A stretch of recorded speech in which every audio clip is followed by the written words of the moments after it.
નમસ્કાર વિદ્યાર્થી મિત્રો, શિક્ષા મોટિવેશન યુટ્યુબ ચેનલમાં ફરી એકવાર આપ સર્વ વિદ્યાર્થી મિત્રોનું હાર્દિક સ્વાગત કરું છું। વિદ્યાર્થી મિત્રો, આપણે ધોરણ 12 વિષય ગુજરાતી ચેપ્ટર 6 ઉછીનું માગનારાઓ એના વિશે આપણે આગળ એક વિડીયો છે અભ્યાસ કરી ચૂક્યા છીએ। આજે આપણે આગળનો થોડુંક અભ્યાસ છે આપણે કરવાનો છે। હવે આપણે ઉછીનું માગનારા વ્યક્તિઓ છે એના વિશે આપણે અભ્યાસ કરતા હતા। એમાં એક હવે લવંગી બહેનનો પ્રસંગ છે, એના વિશે આપણે અભ્યાસ કરવાનો છે કે અમારા ઘરમાં ટ્રંક પેટી વગેરે રાખવા માટે લોખંડના સારા મજબૂત સ્ટેન્ડ છે। લેખક વાત કરે છે કે અમારા ઘરમાં એક ટ્રંક કે એક લોખંડની પેટી એવા મજબૂત સારા સ્ટેન્ડ છે। હવે આ લવંગી બહેન છે એની નજર તે પર પડી અને એક દિવસ મારી પત્નીને એ કહે કે બહેન, આ તમારા લોખંડ ઘોડા ઉછીના વાપરવા અમને આલો એટલે આપો, કે એ અમને આપો, ઉછીના આપો થોડો સમય વાપરવા માટે। તમારે જોઈએ તો બદલામાં હું તમને ઈંટો આલું, કહો। લે, બાકી વાત કરે છે કે લોખંડના સ્ટેન્ડ લઈ જાય અને એના બદલે એ ઉછીનું શું આપે? ઈંટો આપે। કે કેવી ધૃષ્ટતા!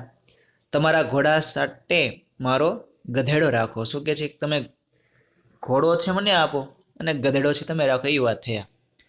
મારી પત્નીના મનમાં આશ્ચર્ય અને ગુસ્સાના જે ભાવ છે જાગૃત થયા, પણ આખરે સંયમ રાખી તેણે શાંતિથી કહ્યું કે લવંગી બહેન, અમે અમારા ઘોડાથી રોડવી લઈશું, ઈંટો ભલે તમારી પાસે જ રહી, કે ઈંટો છે એ તમારી પાસે રાખો, અમારે તમારો જે ઘોડો છે એ અમે એનાથી રોડવી લઈશું। ઘોડો એટલે કે જે સ્ટેન્ડ છે લોખંડનું, એની વાત છે। ઉછીનું જે માગનારા હોય એની નજર છે ગીધ જેવી હોય છે। ગીધ જેમ તાજા મરેલા જાનવરને સૌ પહેલું ભાળે છે, તેમ આડોશી પાડોશીના ઘરમાં કોઈ નવી ચીજવસ્તુ આવે કે તરત તે આવા ઉછીનું માગનારની નજરે સર્વપ્રથમ પડે છે। તેઓ એમ જ માનતા હોય છે કે એ વસ્તુ તેમને પોતાને માટે જ આવી છે। જો ઉછીનું માગનાર હોય એ વ્યક્તિ એમ જ માને કે આ નવી વસ્તુ છે એ કોઈ શેરીમાં કોઈના ઘરે આવી છે તો એ આપણા માટે જ આવી છે, આપણે ઉછીનું માગવા થશે। અને આજે ગીધુભાઈ અને મેનાબહેન એ દંપતી ઘણા વર્ષો સુધી અમારા પાડોશી રહ્યા। આ બીજો પ્રસંગ છે કે ગીધુભાઈ અને મેનાબહેન એ દંપતી, પતિ અને પત્ની, આ પ્રશ્ન પૂછાય સમાનાર્થીમાં, દંપતી એટલે પતિ અને પત્ની, તો એના પાડોશી રહે છે। એમનું ખરેખર સહજોડું હતું, એટલે સારું જોડકું હતું, કારણ કે બંને ઉછીનું માગે જીવનાર શોષક વર્ગીય પ્રાણી હતા। જો જોડું બહુ સારું હતું, બંને છે એકબીજાનું આજુબાજુ શેરીમાંથી એ ઉછીનું માગી આવે। તેઓ રોજ સવારે ત્યાં 10-20 વાર કાંઈ ને કાંઈ ઉછીનું માગવા આવે જ।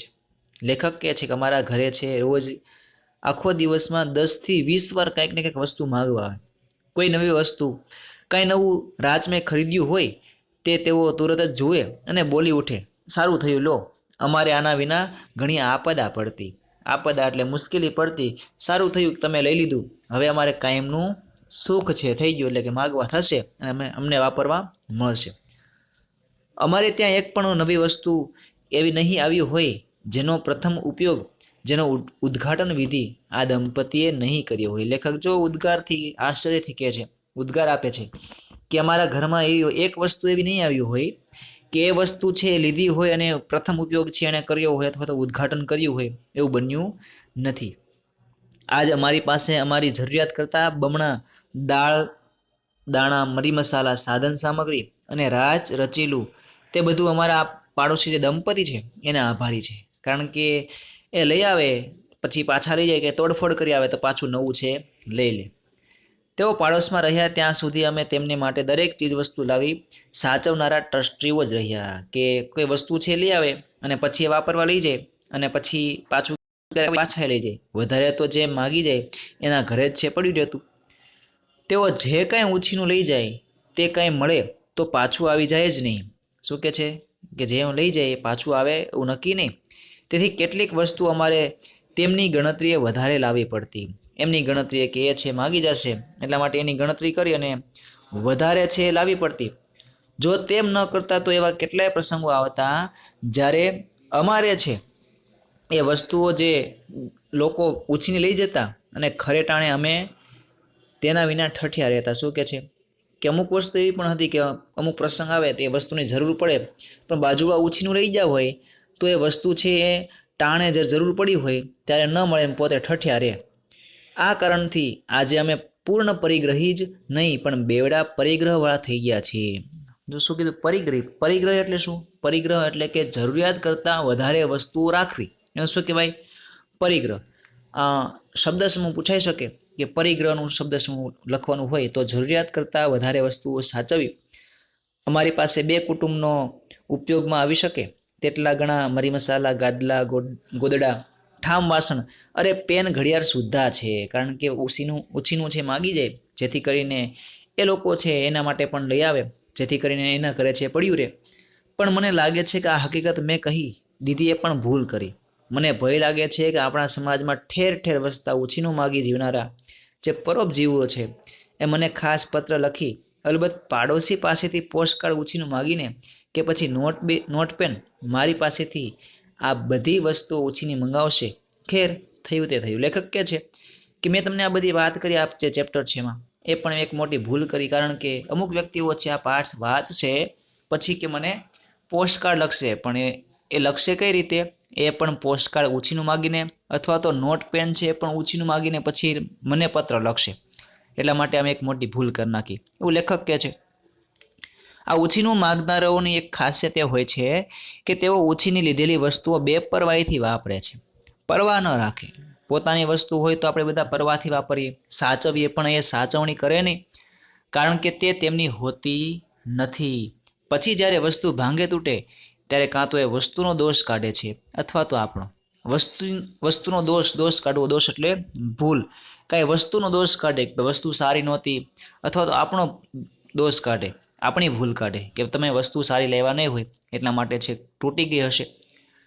થોડા વર્ષો પહેલા નારંગીનો રસ કાઢવાના નવી જાતના કાચના સંચા આવેલા. જો આ લેખક વાત કરે છે કે કાચના સંચા છે એ નવી જાતના નીકળેલા નારંગીનો રસ કાઢવા. અમારા માટે આવો સંચો અને થોડી નારંગી હું લાવ્યો. લેખક કહે છે કે અમારા માટે થોડોક એક સંચો લઈ આવ્યો, આ કાચનો છે, અને થોડીક નારંગી લઈ આવ્યો.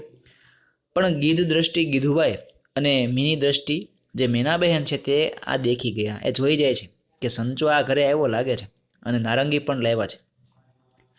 તુરત જ તેમણે કહ્યું, હને આ શું રસ કાઢવાનો સંચો લાવ્યા? કે હે ને, કે આ શું, આ રસ કાઢવાનો સંચો લાવ્યા લાગો છો? લાવો તો જરા જોઈએ તો ખરા કે કેવું કામ આપે છે. પાછી જો એની વાકછટા જોરદાર હોય, કે જે ઉછીનું માગનાર વ્યક્તિ હોય એની વાકછટા વાણી છે જોરદાર હોય, કે ગમે તેમ કરીને એ વસ્તુ છે આપણી પાસે લઈ જાય. 2 નારંગી પણ ઉછીને આપજો. સંચો ને નારંગી પણ લઈ ગયા. હવે લાવ્યા તો આના માટે, પણ સંચો તો લઈ ગયા, સાથે સાથે નારંગી લેવા હતા એ નારંગી પણ લઈ જાય છે. થોડી વારે ગીધુભાઈ આવ્યા ને કહે, ભલા ભાઈ, આવો જાપાનીઝ માલ ન લેતા હોતો. આપણને તરત વિચાર આવે શું થાય? કાચનો જે આ સંચો હતો એને તોડી નાખ્યો. પેલા સંચા વડે મીનાએ શું કીધું? ચમચોક રસ માંડ કાઢ્યો. એક ચમચો જેટલો રસ માંડ કાઢ્યો. ત્યાં તો મેનાના હાથમાંથી સંચો નીકળ્યો અને ટુકડે ટુકડા થઈ ગયો. હવે લાવ્યા તો કોણ? લેખક લાવ્યા હતા. એની પાસેથી ઉછીના લઈ જાય છે આ મેનાબેનને ગીધુભાઈ છે, પણ એ શું કે છે? એક ચમચો જેટલો માંડ રસ કાઢ્યો નારંગીમાંથી. ત્યાં એ જે સંચો છે હાથમાંથી મેનાના હાથમાંથી પડી ગયો અને ટુકડે ટુકડા થઈ ગયો. હવે બીજો લાવો ત્યારે બ્રિટિશ બનાવટનો લાવજો. પછી સલાહ આપે છે કે જાપાનીઝ માલ કે ન લાવતા હો તો હવે લાવો તો બ્રિટિશ બનાવટનો સંચો લાવજો. કે જોઈએ તો મને સાથે લઈ જજો. શું કે છે કે જોઈને એવું લાગે તો મને સાથે લઈ જજો, કે આપણે સારી કંપનીનો અથવા તો બ્રિટિશનો જે સંચો લાવશું. હું પેલા હાસમ કટલેરીવાળાને ત્યાંથી સારો અને સસ્તો અપાવીશ. મેં કહ્યું, ગીધુભાઈ, સંચો તો અસલ બ્રિટિશ બનાવટનો હતો, પણ મીનાબહેનનો હાથ જાપાનીઝ ખરો. શું કે છે કે સંચો હું લાવ્યો હતો એ તો બ્રિટિશ જ હતો, પણ જે મીનાબહેન છે એનો હાથ છે જાપાનીઝ હશે, એટલા માટે આ સંચો છે તૂટી ગયો.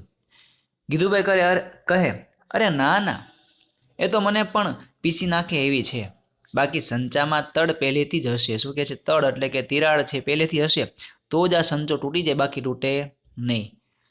દુકાનદારે તમને નુકસાનીનો માલ ફટકાર્યો. મેં માલ બરાબર જોઈ તપાસીને લીધેલો અને વગેરે દલીલો નિરર્થક લાગી, તેથી હું મૂંગો જ રહ્યો. લેખક છે ઘણી બધી વાત કરે છે, મેં તપાસીને ચેક કરીને બધું લીધું હતું, છતાં પણ આવો સંચો ન નીકળ્યો હોય. પણ બધી નિરર્થક એટલે અર્થ વગરની લાગી, કારણ કે એની સામે કંઈ ચાલે એવું હતું નહીં. આવી તો અમારી કેટલીય વસ્તુ ઉછીની માગનારાઓને એ ટાળી નાખી છે, કે ઉછીનું માગી જાય અને એ વ્યક્તિઓ ટાળી નાખી છે. દરેક વખતે વાંક વસ્તુનો અને એવી વસ્તુ લાવવા બદલ મારો વાંક નીકળે કે લેખક કહે છે કે વાંક આ વસ્તુનો નીકળે અથવા તો મારો વાંક નીકળે કે તમે આ કંપનીનું લાવતા હોય તો સારું, આવું લાવતા હોય તો સારું. એ ઘણું બધું સંભળાવે ને. અમારી ઘણી ખરી ચીજોની માલિકી અમારી, પણ કબજો છે ગીધુભાઈ દંપતીનો રહેતો. શું કે છે કે ઘણી બધી ચીજ વસ્તુઓ એની માલિકી અમારી કે, પણ એનો કબજો એટલે કે કોની પાસે વધારે રહેતી? આ દંપતી પાસે. તેઓ જોઈતી વસ્તુ ઉછીની માગી જાય અને પાછી આપી જવાની વાત નહીં. પરિણામે જરૂર પડીએ અમારે તે તેમને ત્યાં માગવા જવું પડતું. જરૂર પડે તો વસ્તુ આની માલિકી આની હોય છતાં પણ એને બીજાના ઘરે માગવા જવું પડે.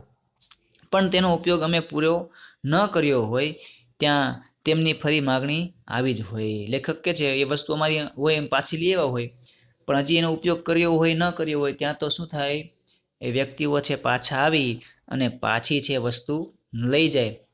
અમારું શાક સુધારવાનું ચપ્પુ આ રીતે મોટે ભાગે તેમને ત્યાં જ રહેતું. જો લેખક કહે છે કે ચપ્પુ શીખે, ચપ્પુ એટલે આપણે છરી કહીએ, તો છરી પણ બીજાના ઘરે રહે. હવે ચપ્પુ જેવી ચીજની વારંવાર જરૂર પડે જ, એટલે ચપ્પુની અમારી વચ્ચે ઠીક માગામાગ રહેતી. ઘડીક આ લીજે, ઘડીક આ લીજે. આખરે કંટાળીને અમને કંઈક તેમને શરમાવવાના ઈરાદાથી એક વખત એક નવું જ ચપ્પુ ખરીદી લાવી મેં તેમને કહ્યું કે ગીધુભાઈ, મીનાબેન, લ્યો આ ચપ્પુ. તમારે અમારી પાસે રોજ માંગવા આવવું પડે તે માટે આ ચપ્પુ છે લાવ્યો છું. મને થયું એક ચપ્પુ બીજું લાવી તમને આપી રાખું. હવે આ નવું તમે રાખજો અને પેલું અમે વાપરશું. જો એને એમ થાય કે ભાઈ આ ગીધુબેન ને ભાઈ ગીધુભાઈ ને મીનાબેન છે, એને થોડીક શરમ આવશે એટલા માટે લેખક છે એક નવું ચપ્પુ, નવી છરી લાવી અને એને આપી દે છે અને કહે છે કે આ નવું તમે વાપરો અને જૂનું છે અમે વાપરીશું. તો વિદ્યાર્થી મિત્રો, અહીં સુધી પાઠ રાખીએ. આગળનો વિડીયો લેક્ચર છે આપણે આગળના વિડીયો લેક્ચરમાં અભ્યાસ કરીશું. તો તમામ વિદ્યાર્થી મિત્રો આ શિક્ષા મોટિવેશન યુટ્યુબ ચેનલ સબસ્ક્રાઈબ કરજો અને બેલ આઇકનને પ્રેસ કરજો અને તમારા મૂંઝવતા પ્રશ્ન હોય રજૂ કરજો કોમેન્ટ બોક્સમાં અને તમારા તમામ મિત્રો સુધી આ વિડીયો શેર કરજો. ધન્યવાદ.